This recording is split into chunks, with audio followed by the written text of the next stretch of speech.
I've been told to start, so I'm starting. If there's one thing you learn in life, it's to follow orders. I'm worried about the word final in the title of this.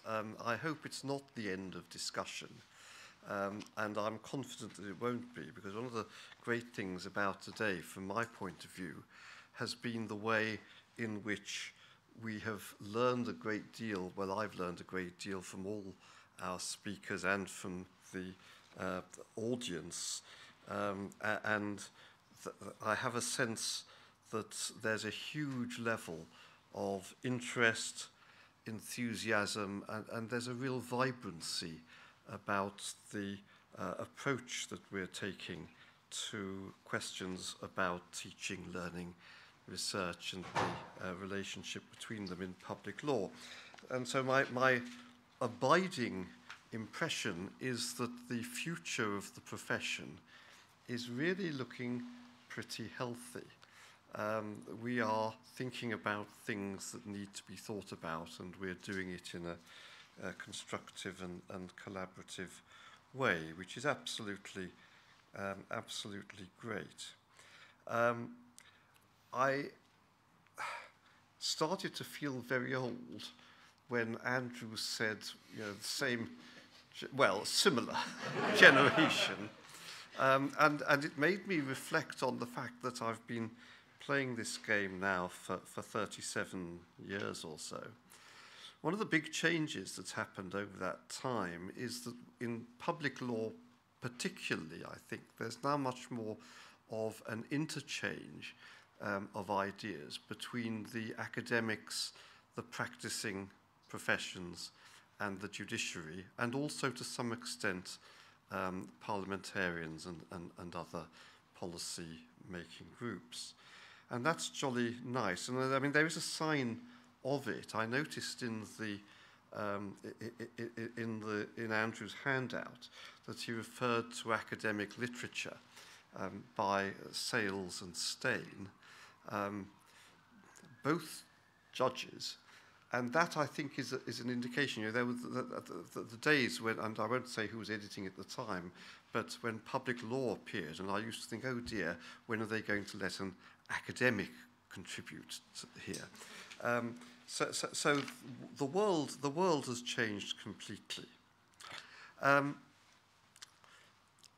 Made me reflect again about how one gets into teaching and the difference between people coming in with PhDs and having to be cajoled into doing anything other than what they've done in their theses, and the days when I started, where you did as you were told, as I still am doing.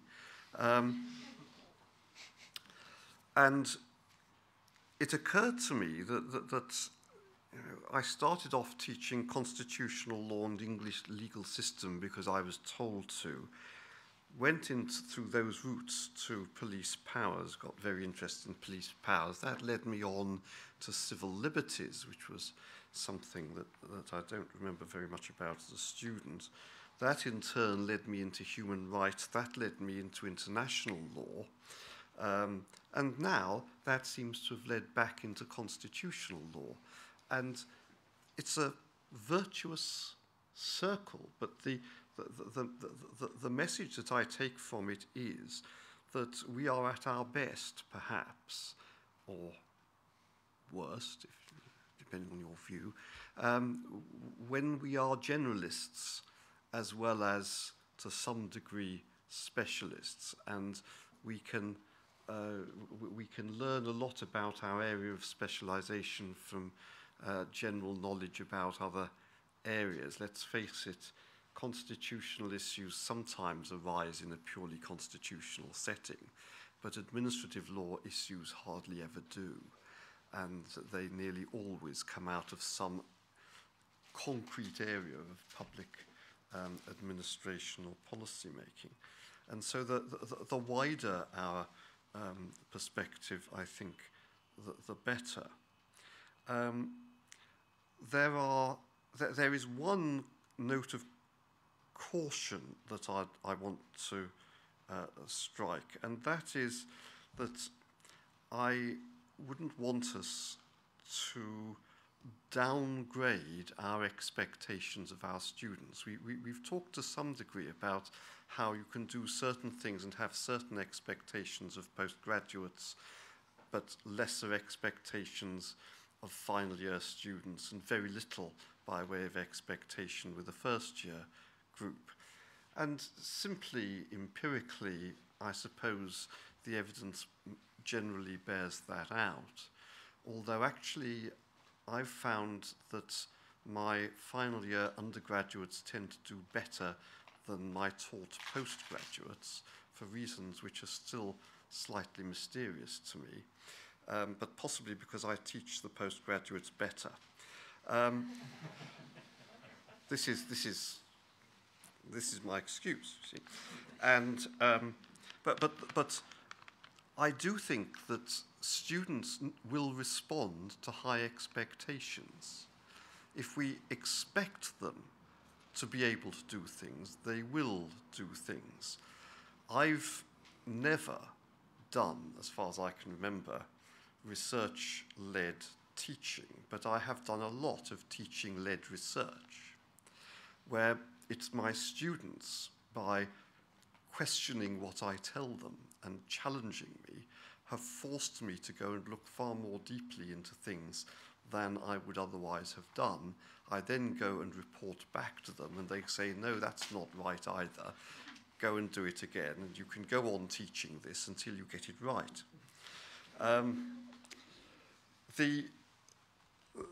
But if we don't have any expectation of that, okay, if we do, we may very often be disappointed. But if we don't, we're denying ourselves a lot of fun. We're denying them a lot of fun, or some of them.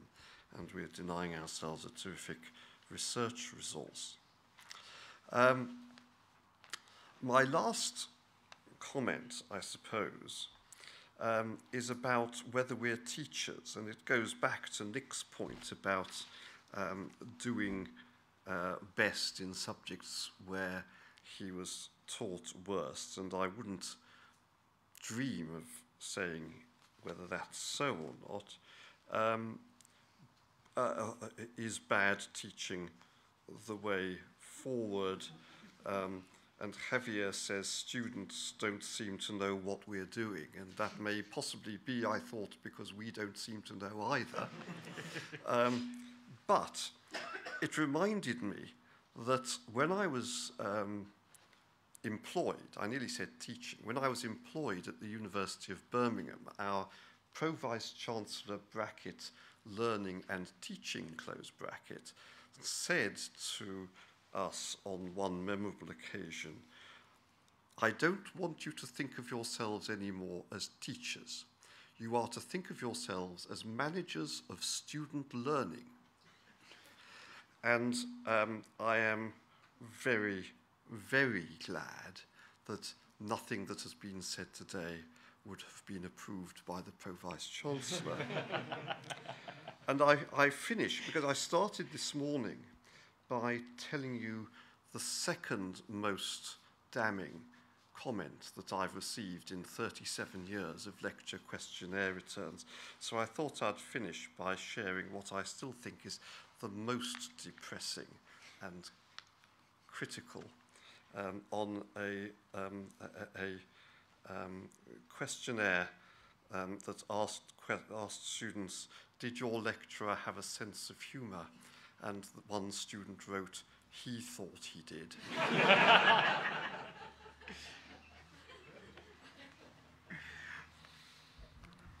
Thank you, David. I understand it's been a fascinating day, very, very enjoyable, and I'm not going to take much of your time. If I may, just a few minutes to summarize some of the findings of today's conference. But yes, I wholeheartedly concur with David. I very much hope this is just a stepping stone, and we'll have the opportunity to see each other again and discuss further context concerning the teaching and the research of public law. I would like to thank you all, because the response to this event was extremely encouraging from day one, and having met and seen many of you today has been brilliant. And I'm very privileged to be working at the University of Manchester, and on quite a few occasions we have referred to this idea of team-oriented mentality, and quite a few times several speakers have thanked me for my organization of this event, but it wouldn't have been possible without the public law team at Manchester, and many of them have taken part today in this event. And I would like to really, really thank Robert for his encouragement throughout the whole process. And the same, as I said in the beginning of today's presentations, thank you, David, because all this started in Bristol, and as soon as I told you, I think we could put forward something on this, you were very supportive, and I received the same support also from the Society of Legal Scholars, the public law stream today represented by our colleagues, and I think it's quite important also to thank Anne and John for having chaired the second and the third slots.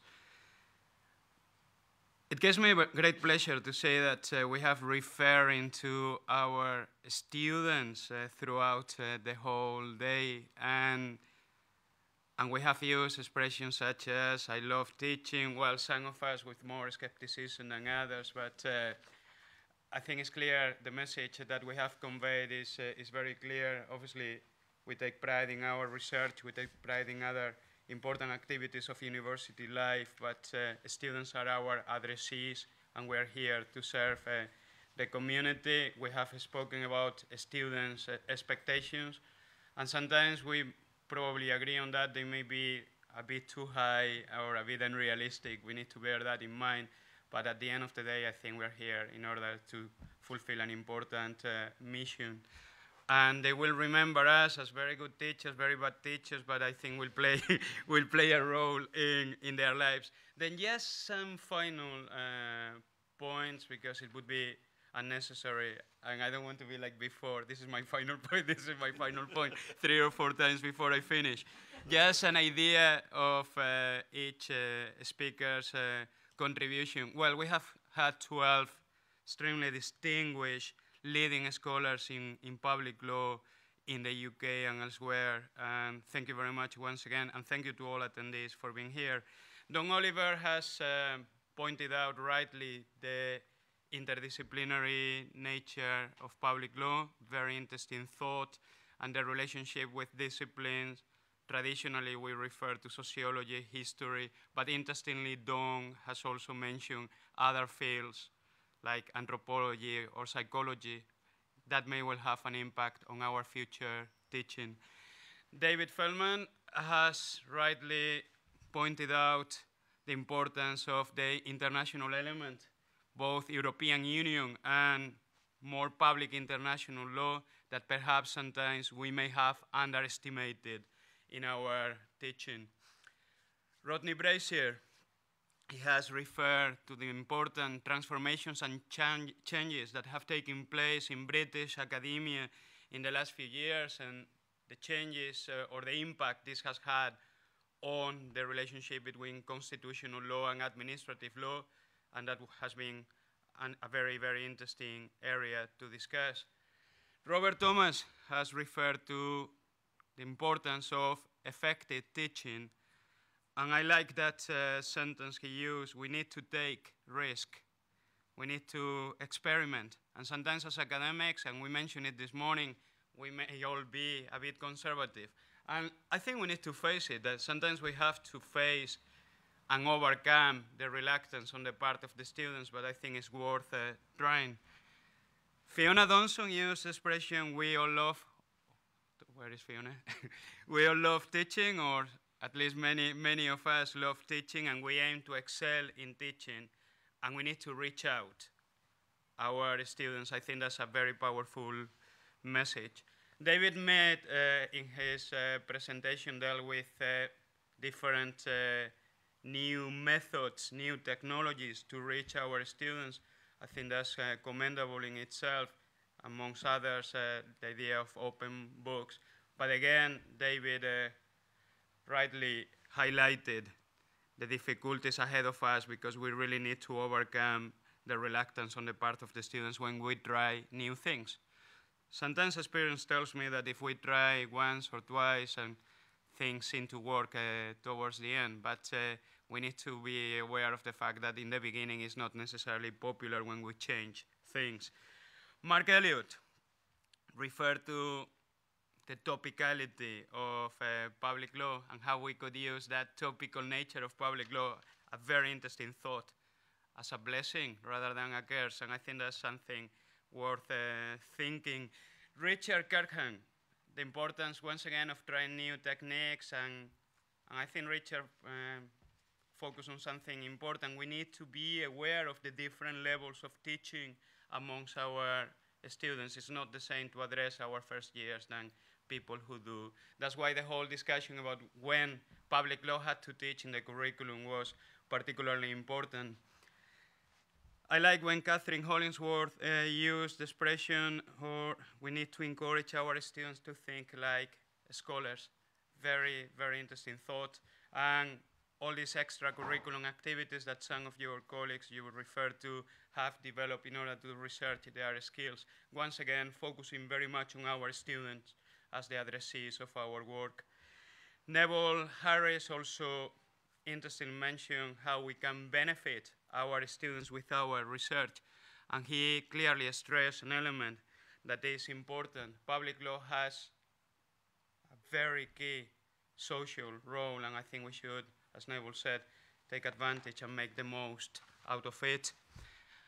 Andrew Lesueur dealt with the concept of research-led teaching. Interesting to discuss whether our research should be connected with our teaching, but as Andrew said in the question and answer session, we don't necessarily excel in those areas in which we are research active, and that's a very interesting thought and contribution. And Andrew also referred to the engagement of the students with the real world and the significance of impact nowadays in British academia. That's a crucial area, and I'm grateful also to Andrew for raising it. And finally, I would like to mention Nick Barber, refer to the importance of teaching our students to be thorough, to be critical, and to be original. That's a very, very interesting way to finish these fantastic 12 presentations. Once again, many thanks all of you for coming today. Obviously now my colleague Robert Thomas is going to say goodbye to address you, but I wish you very safe journeys back home, and thank you very much.